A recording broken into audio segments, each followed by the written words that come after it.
Hello friends, ಇವತ್ತಿನ ನನ್ನ recipe healthy and tasty north ಕರ್ನಾಟಕದ ಕರಿ ಕಡ್ಲಿಕಾಳು ಉಸುಳಿ. ಈ ಉಸುಳಿ ಚಪಾತಿ ಮತ್ತು ಜೋಳದ ರೊಟ್ಟಿ ಜೊತೆ ತಿನ್ನಲು ತುಂಬ ಚೆನ್ನಾಗಿರುತ್ತದೆ. ಉಸುಳಿ ಮಾಡಲು ಬೇಕಾಗುವ ಸಾಮಗ್ರಿಗಳು: ಕರಿ ಕಡ್ಲಿಕಾಳು. ಕಡ್ಲಿಕಾಳನ್ನು ಕ್ಲೀನಾಗಿ ತೊಳೆದು 5-6 ಗಂಟೆ ನೆನೆಯಿಡಿ.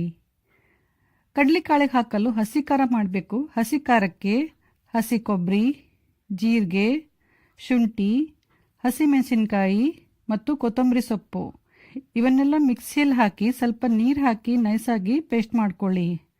ಆಮೇಲೆ ಎಣ್ಣೆ, ಸಾಸಿವೆ, ಕರಿಬೇವು, ಇಂಗು, ಉಪ್ಪು, ಸಕ್ಕರೆ, ಅರಿಶಿನ, ನಿಂಬೆ ರಸ ಮತ್ತು ಸಣ್ಣದಾಗಿ ಕಟ್ ಮಾಡಿದ ಕೊತ್ತಂಬರಿ ಸೊಪ್ಪು. ಈ ರೆಸಿಪಿಗೆ ಬೇಕಾಗುವ ಸಾಮಗ್ರಿಗಳು ಮತ್ತು ಅದರ ಮೆಜರ್ಮೆಂಟನ್ನು ಡಿಸ್ಕ್ರಿಪ್ಷನ್ ಬಾಕ್ಸಲ್ಲಿ ಹಾಕಿದ್ದೇನೆ. ಫಸ್ಟು ನೆನೆಸಿದ ಕಡ್ಲಿಕಾಳನ್ನು ಕುಕ್ಕರ್ನಲ್ಲಿ 3-4 ವಿಷಲು ಕೂಗಿಸ್ಕೊಳ್ಳಿ. ಕುಕ್ಕರ್ ತಣ್ಣಗಾದ ನಂತರ ಕಾಳನ್ನು ತೆಗೆದು ಅದರಲ್ಲಿರುವ ನೀರನ್ನು ಬಸಿಯಿರಿ. ಈ ನೀರನ್ನು ಸಾರು ಮಾಡಲು ಯೂಸ್ ಮಾಡಬಹುದು. ಇದೇ ಥರ 5 ನಿಮಿಷ ನೀರನ್ನು ಬಸಿಯಲು ಬಿಡಿ.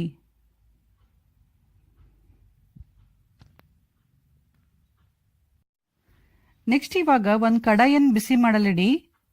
ಕಡಾಯಿ ಚೆನ್ನಾಗಿ ಬಿಸಿ ಆದಮೇಲೆ ಎಣ್ಣೆ ಹಾಕಿ. ಎಣ್ಣೆ ಕಾಯ್ದ ನಂತರ ಸಾಸಿವೆ ಹಾಕಿ. ಸಾಸಿವೆ ಸಿಡಿದ ನಂತರ ಕರಿಬೇವು ಮತ್ತು ಇಂಗ್ ಹಾಕಿ ಗ್ಯಾಸ್ ಸಿಮ್ ಮಾಡಿಬಿಟ್ಟು ಸ್ವಲ್ಪ ಕೈಯಾಡಿಸಿ. ನಂತರ ರುಬ್ಬಿದ ಹಸಿ ಖಾರ ಹಾಕಿ.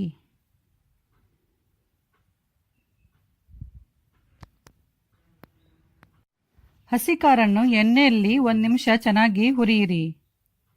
ಆಮೇಲೆ ಅರಿಶಿನ ಹಾಕಿ ಮಿಕ್ಸ್ ಮಾಡಿ. ನೆಕ್ಸ್ಟ್ ಇವಾಗ ಕಡಲೆಕಾಳು, ಉಪ್ಪು, ಸಕ್ಕರೆ, ನಿಂಬೆ ರಸ ಮತ್ತು ಕೊತ್ತಂಬರಿ ಸೊಪ್ಪು ಹಾಕಿ. ಮಸಾಲೆ ಎಲ್ಲ ಚೆನ್ನಾಗಿ ಮಿಕ್ಸ್ ಆಗುವವರೆಗೂ 2 ನಿಮಿಷ ಚೆನ್ನಾಗಿ ಹುರಿಯಿರಿ.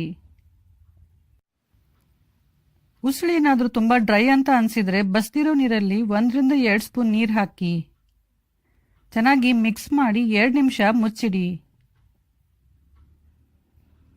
2 ನಿಮಿಷದ ನಂತರ ಲಿಡ್ ಓಪನ್ ಮಾಡಿ ಚೆನ್ನಾಗಿ ಮಿಕ್ಸ್ ಮಾಡಿ. ಈಗ ಬಿಸಿ ಬಿಸಿಯಾದ ಕರಿ ಕಡ್ಲಿಕಾಳಿನ ಉಸುಳಿ ರೆಡಿಯಾಗಿದೆ. ಈ ರೆಸಿಪಿ ಇಷ್ಟ ಆದರೆ ಲೈಕ್ ಮಾಡಿ, ಶೇರ್ ಮಾಡಿ, ಕಮೆಂಟ್ ಮಾಡಿ ಹಾಗೂ ನಮ್ಮ ಚಾನಲ್ ಪಾಕ ಶೃಂಗಾರವನ್ನು ಸಬ್ಸ್ಕ್ರೈಬ್ ಮಾಡೋದು ಮಾತ್ರ ಮರಿಬೇಡಿ. Thank you.